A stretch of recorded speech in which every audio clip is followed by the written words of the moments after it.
been raving about the corners, saying how the flowers come out on these, and now you can see it's all opened out, and technically that isn't actually a flower petal, but it's a leaf that takes on the white colour, slightly pink edges, and what the actual flower bit itself is right in the centre there. These will go sort of like a pinky reddy colour, and that is the actual flower itself, whereas like I said, these are actually just leaves. But I think they're stunning, especially once they get bigger in the trees, and you know, the branches are just full of them. This is its well, you saw it go in, but yeah, stunning. I love it. And the bamboo's starting to come on nicely now. Lots of new shoots coming up. That'll soon fill that pot up. A little bit of privacy, look. But yeah, everything seems to be going well. Rose is going to be absolutely adorned with small flowers. The only thing I will say about these rambling roses is just watch the thorns on them. They're absolutely flaming everywhere, razor sharp.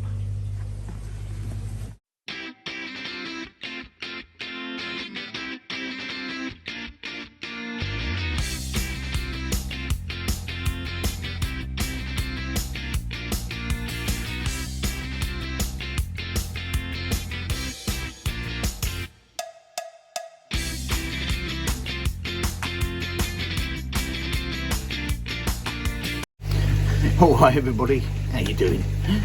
Beautiful weather. Oh, yeah, call it a bit. How's everybody doing? You alright? Good.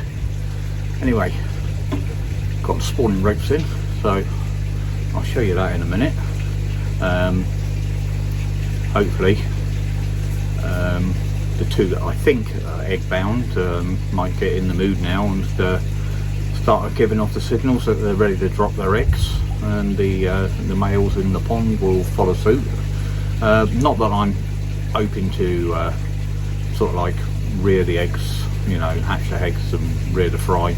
Just ain't got the facilities, and just don't have the time, because it is very time consuming bringing fry from egg up to sort of like being able to move on and put back into your ponds and things like that. It's extremely time consuming. So I'll just want the fish to spawn. I don't want to stay egg bound and for the eggs to go bad or anything like that. I just want to release them. I'll leave the ropes in there and let Mother Nature take its course, and the other fish will eat the eggs hopefully. And if any fry does hatch and manage to sort of like find little hidey holes and survive, can happen. It happened in my old pond. Sort of like had a spawning, and following year didn't notice all sort of through the season, all through winter. Then the following year I noticed some little babbies swimming around, and ended up growing into, you know, fairly decent sized fish. Nothing special, but you know. But anyway, so I've done that, went out shopping, and was in a place, well, I went down to my local pet food place, and it sells a few plants and things outside. I had to pick this geum up. Geums are nothing special. This one's a miniature geum, but spin you around and show you the name of it. So, and that's why I had to buy it. So there, it's just a, like I said, just a miniature geum, and he grows up to 30 cm, whereas the other geums, you know, get sprawling massive and that and all. So it's only a small one, but. Look at the name, Geum Cassinium Koi. You know, try and find somewhere near the pond for that one to go. And you know, they flower from sort of like May all the way through until September. Those flowers have gone over. Pinch heads out. Hopefully I'll get some more flowers on it. But yeah, had to have that anyway. So didn't really do a lot last weekend. I put my back out,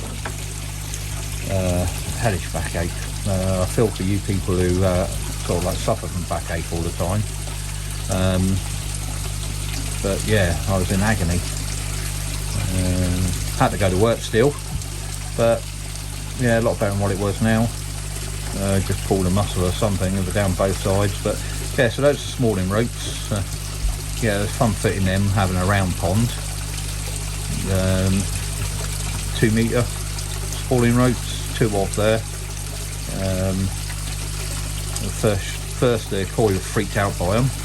They were like, what the hell are them? Now they're sort of like just having a sniff around and seeing what they are. But yeah, so hopefully temperatures are about right now in this pond, up to about 20 degrees now. Trapping it with the air source heat pump, so it can keep it at stable temperature. Not opened the food yet. I was going to put the auto feeder in. It goes just here. I will do that later on. Just brought them a box of the Evolution Asker treats with the shrimp and the brine shrimp and silkworm pupae and millworms. Chucked a load of big hamburger shrimp in, and they were like, yeah, what's this? Weren't sure. As soon as one took one and then he came back for another, then the rest of them are up and going, yeah, these are nice. So they'll be feeding on that, and hopefully not the algae. Need to change now over to a higher protein food rather than the wheat germ. Some people feed wheat germ all year, and I have done in the past, but I'd like to try something a little different this year. So I'll have to have a little scan around. So, you know, I'd like to say sake a carry, but I don't know, it's pricey. Probably be sort of like a JPD food, or maybe an aqua sauce. We'll see. Going to change the air ring, the feeding ring as well. Don't like the white, so I've got to pick up some black stuff out of Screwfix tomorrow. And 3 metre length, I think it's £3.29, and a pack of 5 90 degree solenoid angles is £3.99, so cheap as chips. Sounds like cheaper than buying one of the little ones that you can get, and they're not big enough really for koi, the feeding rings. So I will knock that together tomorrow, as well as getting that hatch finished. Bit of a decking shortage on it at the moment as well. I like to travel around trying to find the decking, especially trying to match it to what I've got. But I managed to get some from Screwfix in the end. Decking paint, I've got some decking paint. Now I wanted to try and get the Screwfix stuff because I saw somebody else with the Screwfix, not Screwfix, Wix's home brand stuff. And it seemed to go on really nice and give a really nice finish. The Ramsey's DIY koi pond, but sold out. So it seems to be really popular. So I've had to get the Cupinol stuff, going for sort of like black-ish colour, sort of like charcoal colour, rather than the grey. See what that looks like. Hopefully it's sort of like tie in with that deck down there. Don't know whether it'd be too dark or whether it's sort of set off the summer house and the surroundings and everything all right. But yeah, koi seem okay.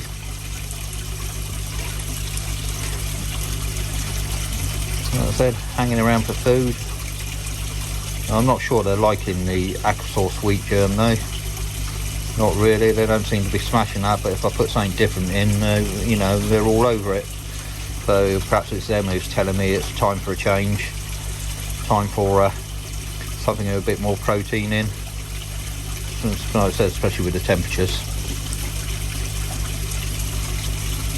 Ain't got anything for you. I seem to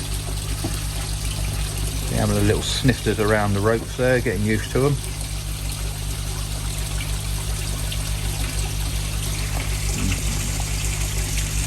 Hatch down there. It's underneath. I'll definitely say she's a little bit egg bound. That belly. Could just be food. I may be wrong. But I do personally think that she's egg bound, and possibly Hero the Shiro as well. Got a bit of a belly. So yeah, so the koi looking all right. So yeah, Flukes. That's all I could get hold of. Yesterday I was feeding the koi, and Chag, I noticed first, was coming up gobble gobble like he normally does, and as soon as he turned around, just spat the whole load out. So carried on watching him. He'd come around again, start feeding, you know, take a load, spit the whole load out straight away again. It's not like he was, you know, munching on something, swallowing it and spitting out the remainder. And then Kirsty the kahaku started to follow in suit. So I didn't film it because it was a bit of a panic stations, but got them out and done a scrape, and yeah, gill flukes. So yeah, so if you get a koi that's doing that, coming up, taking the food as normal, feeding as normal, but then sort of like turning around, diving down, and as they're diving down and spitting it out, it can be something like a bit of stale food, or something simple like they ate something earlier and it's got stuck in their gills. But it's also one of the main signs of gill flukes. Even if there's no flashing going on, no sulking, they're perfectly fine. It's just the irritation. So when they're trying to eat, it's irritating and they can't swallow, so they spit their food out. So I'm going to get some Flukes. So I prefer to use Learnex Pro, but at this short notice, I thought I had some, but I didn't. So at this short notice, I've only been managed to sort of get some Flukes. Sort of like quickly messaged all the local koi dealers near to me, and sort of I quickly went down to sort of like the local pet store, Southern Aquatics. They stock a load of stuff, but they didn't have, well, they did, they had Flukesol, but I don't really rate Flukesol, load of rubbish. And tell you the truth, most of them are at the moment. These fluke strains seem to become resistant to most treatments, and you know, for my liking, the only one that does seem to work at the moment is the Learnex Pro. But yeah, I messaged Wimborne Koi. I ain't heard back from them at all today, but I messaged Howie Koi up in Dorchester there, and he got back to me straight away and said, sorry mate, we're out of Learnex Pro, but we're expecting a delivery later in the week. And I'm like, right, okay, what have you got? And he said, well, I've got some Flukes in here. I said, right, be up here. So straight up and over, good as gold. There it was, ready and waiting for me as soon as I turned up on the doorstep. So anyway, get this measured out, get the kettle on the boil, and mix it all up. I'll see you in a minute. Bye. So I've added hot water. Just got to give it a big stir up, mix it all in with my stirry stick. Yes, the bucket is clean, that is just PP stains. Once you've got the stains, you don't get them out. But yeah, got to give this a good stir up, mix in the Flukes.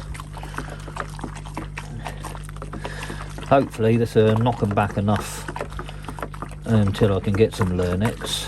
This, although they class this as a one-dose treatment,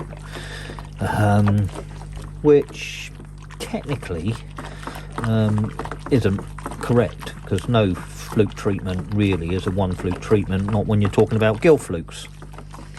For the simple reason that gill flukes are egg layers, not live bearers like skin flukes, and if they've laid eggs, nothing kills the eggs off. So you put the treatment in, and any newly laid eggs won't hatch until after the treatment's dissipated, and then they hatch. That's why they recommend when you've got gill flukes to do 2 treatments about 14 days apart. Anyway, that's mixed up. just let that cool down now before I add it to the water, and need to add it over an hour, slowly, bit by bit, over the next hour once it's cooled down. It won't take long for it to cool down. Alright, so I'll catch up with you then. So it's cooled down sufficiently, putting it on. As soon as it comes out of the pond water, it's going to cool right down. Now I've got to try and get the fish away from the outlet, because that's where you're supposed to pour it, a little bit at a time. Over the next hour.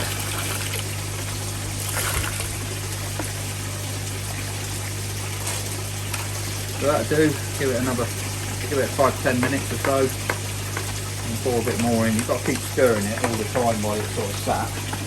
You know, just go back to it, give it a stir just before you pour it in.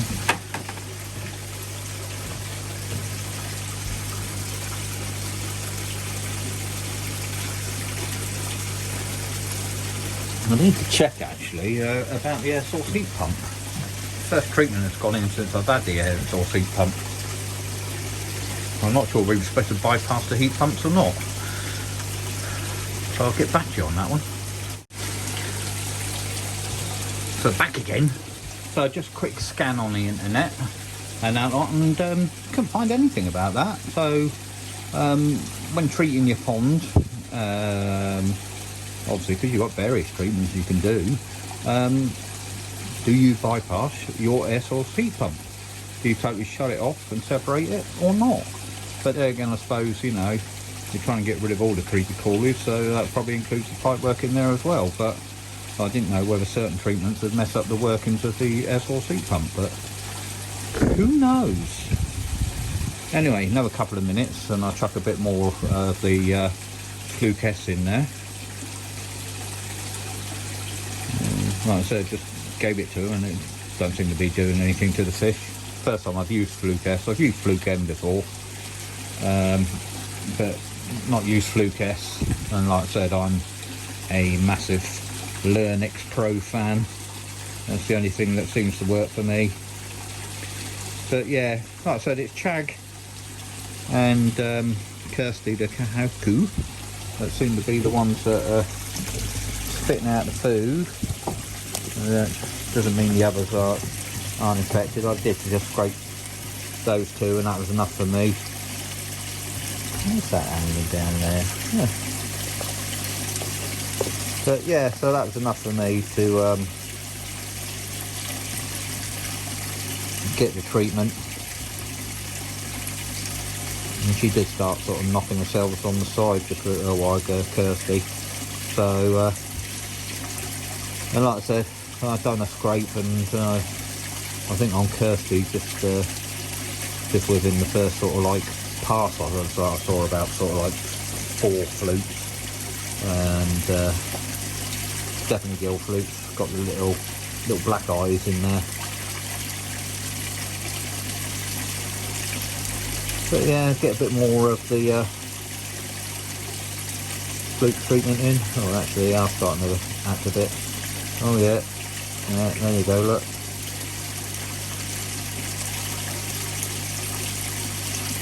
Yeah, but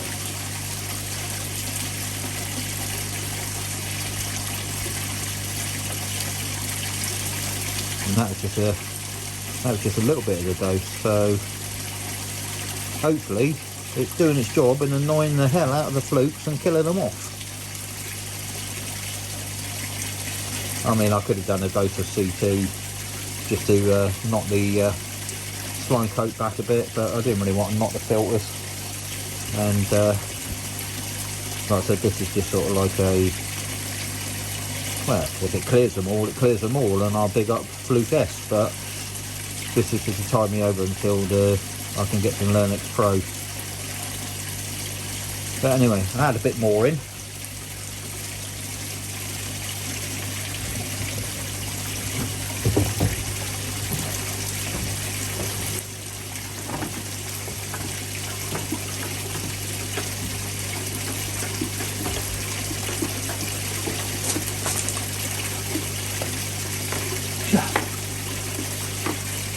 Go on, go on.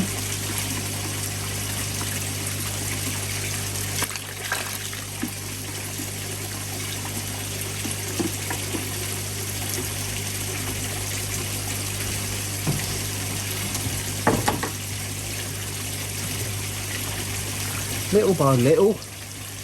And I can see why they do it little by little, the way they're starting to go a bit nuts. Well, Yummy was definitely going nuts, as you saw on the as you saw just a second ago.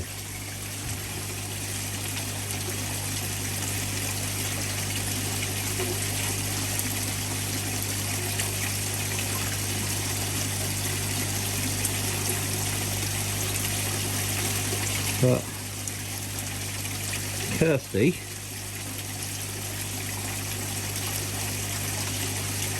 seems alright, and Chad seems okay, don't seem to be flashing around like Yummy.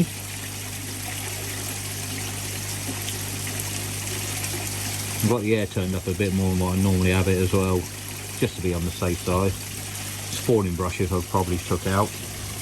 I can't see you getting any spawning while they got flukes, but I may be wrong, it may happen.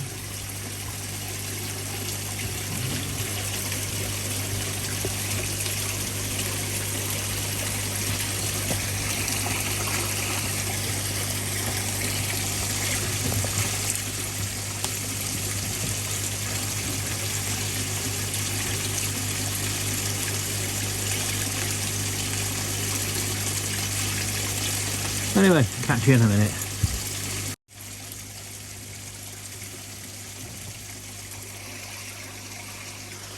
So zoom out a little bit, and then hopefully you can sort of see the whole of the pond. I've got the camera set quite high. So they're all now starting to get a little bit twitchy, a little bit flashy every now and again. And don't panic, this is just like not really a side effect as such of any of the fluke treatments, but what it is it's the treatment starting to work. The flukes are sort of like digging in and sort of like, you know, in their defensive mode, just biting in a bit more, trying to sort of like hang on to dear life, and it's annoying the fish even more, and so they start to twitch and flash, and even though they weren't doing it before, you will find that they'll start doing it again. So don't panic if you're doing a treatment and then suddenly your fish start going nuts and flashing and going all over the place. It is just something that happens. So as long as they ain't sort of like, you know, leaping out of the water and flapping about on the side. So that's why it's always recommended that when you're doing any kind of treatment, that you sort of like stay with the pond for the first at least couple of hours, you know, stay near the pond where you can keep an eye on the fish, and just make sure everything's okay, and then you can dive in if you need to dive in. But yeah, then like I said they're all getting twitchy, but now they stopped doing it. I'll put another bit in a second. Yeah, Yammy's sort of definitely going, and then Amanda, or a man, we're still debating that one, Amanda or a man, trying to work out whether it's male or female. I'm still erring towards the side of the male. I haven't got him out again since last time, so, or her, it, yeah, might be that way inclined. If they do in the fish world, who knows?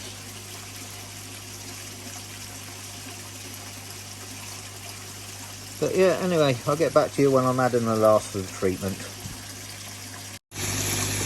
So, last of the treatment's gone in. Technically, it's a little bit late in the day to be doing it, but it took me most of the day sort of like track some down and get some. So you've got to get it in when you've got to get it in. But they're all going bandy. They're not at the moment because I'm stood here looking at them, but when you step back in that, like, they all start going bandy, and they're all having a little flash and a scratch. That'll settle down pretty soon, as it does its job. Like I said, it's totally to be expected anyway, so like I said, if it happens to you, don't panic. Like I said, you just know that it's working. Well, fingers crossed anyway. But yeah, so that's that done. The big white ugly feeding ring will be gone next week. There's my black one ready to be glued. So get that glued up and get that one in, and I wouldn't be such a, well, it won't stand out so much. Started to paint the deck. Well, actually stain. Managed to find a stain rather than a paint, so hopefully this will stay on a bit better than the paint did. Ramsey's DIY koi pond had some stuff from Wicks's, and I did go down to Wicks and have a look, but they're totally sold out, much to my disappointment. So quick scan around the other DIY shops and managed to find this stuff. It's made by the same people that I've used all the paint for the summer house and all that lot for, so it should be good quality. I'm quite liking the black. Stand back a bit. Obviously ain't all done yet. Yeah, I've still got a hole there. I've done all the framework and everything like that. I've got all the decking cut up for the lid. Just can't get any 2x4s to do the stanchions going across, dropping into the hangers.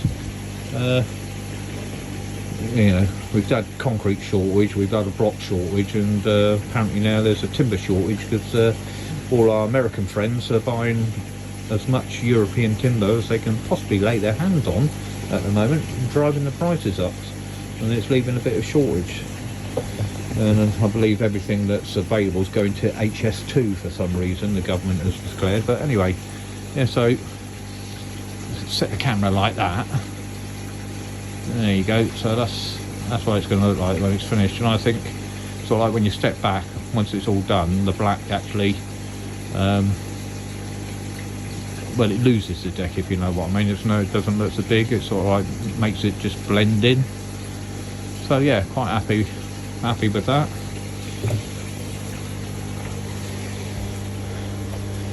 I'll just show you in there. Got the UV off, as you can see, second switch. Yeah, so UV's off. Senai. Yeah, I was going to talk about the Senai. You know, I sent back the Wi-Fi module because I didn't think it was working. Anyway, they done some tests on it and said, yeah, okay, we've managed to set it up. I said, yeah, so it's working. What do you want to do? Do you want us to send it back? And I said, well, yeah, I could set it up and get it sort of like all set up and recognise the Wi-Fi. I said, but it wouldn't talk. Once I connected it to the Senai web server over there, it wouldn't talk to it. It wouldn't talk to the internet. It won't send any readings down. And they said, well, it must be your signal. I said, well, yeah, but that's fair enough, I said, but I've got an air source heat pump that's got a Wi-Fi sender module, and I said, and that's never lost contact, never, in all in the time I've had it. And I said, yours isn't. And I said, they're right next door to each other. I said, did you actually try connecting it to the internet? And they were, no. But anyway, the long and short of it is, I said, well, I've gone through the effort and the expense of hardwiring it now to the router, so I didn't really want it back, so they sent me a 3-pack of slides, a 3-pack. So yeah, fair play to them. So like I said, that's all hardwired in now anyway, so I ain't got to worry about it losing Wi-Fi connection anymore, thank godly. Anyway, so yeah, as I said, UV's off. It's got to stay off for about 3 days. Same as most treatments, when you put it in the pond you'd have to turn the UV off, because I think it weakens the treatment or makes it less effective or stops it working for them altogether. But yeah, all good. Anyway, that's it for now. I've got to have a look at the fish again.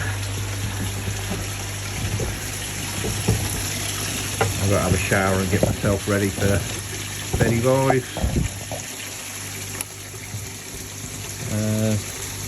Hopefully I'm going to put one out in the midweek. Talking about filter media, I was going to sort of like add it to this video, but problem being is that I sort of recorded it and playing it back, and God, it sounded boring.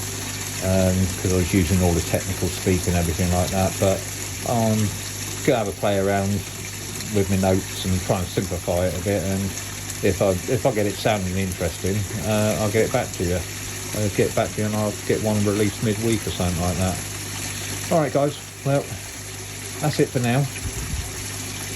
Short and sweet this week. I'm going to run off and try and find some fluke treatment. Oh, the joys of cold keeping. You gotta love it. Anyway, stay safe everybody, look after yourselves, and remember, it isn't a hobby, it's definitely a lifestyle. Alright, take care, see you soon, bye.